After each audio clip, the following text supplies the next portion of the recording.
In college, I played Worms, the video game, so very much. This is Worms, the board game, and this is straight up based on the very popular video game. And there are many different versions of it, but probably none more so than the late 90s and early 2000s, where you were moving your worms around, hitting each other with baseball bats, throwing holy hand grenades, and dropping in airstrikes.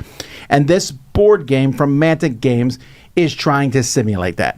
Now, Rules is kind of fast and loose game in the sense that you're going to be building up an island here. You build it pretty much the way you want. Players are going to take turns putting stuff out as the game progresses. Parts of this are going to be sinking down. Everybody starts with some cool cards. You always get a girder, ninja rope, bazooka, Uzi, and a handgun. But as you move around the board and collect supply crates, you're going to get homing missiles, of course, the holy hand grenade, homing pinches, fire punch, etc., etc. The wonderful baseball bat. On your turn, you can pick up a crate if you're in it. If your worm is damaged, you stand them up, although you're going to lose worms for sure over the course of this game.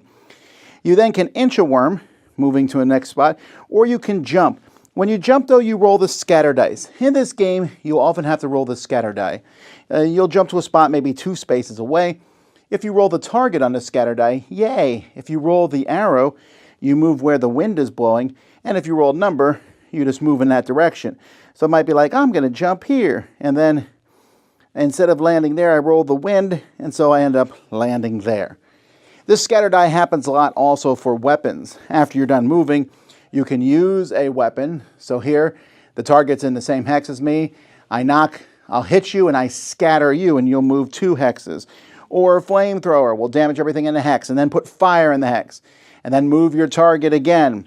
Or, of course, I'm sure you all want to know what the holy hand grenade does, or cards like that, the banana bomb, which just keeps scattering and moving and scattering and moving, just like it does in the game. A napalm strike, you can hit anywhere, scatter the target token, damage things. And if you do damage people or kick them off the board, you've destroyed them. Now, at the end of a player's turn, they'll draw a supply card, which will usually put supply crates and barrels, oil drums, which you can blow up. It might get rid of fire on a board, or it might add more fire. It will change the wind direction. You'll roll a die till you land in that spot. And so this is going to just continue on as players are fighting back and forth until finally you get to the end of the game, which might be Armageddon, a nuclear bomb, a flood, etc. And then after that, you're going to determine the winner. When one team is completely eliminated from the board, the game is going to end, and whoever has most worms left wins. If there's a tie, most undamaged worms left will win. And that's kind of the game. Here's the little plastic worms that you can see. There's all sorts of cards. There's tokens as you mine areas that will drop, and the little big craters. There also is cards that tell you what each of the different things do as fire grows out of control and spreads. That's the game. Okay, my rating for Worms, the board game, is that they did exactly what they were trying to do. They took the computer game and made it a board game. They took everything good or bad about that video game and made it into a board game.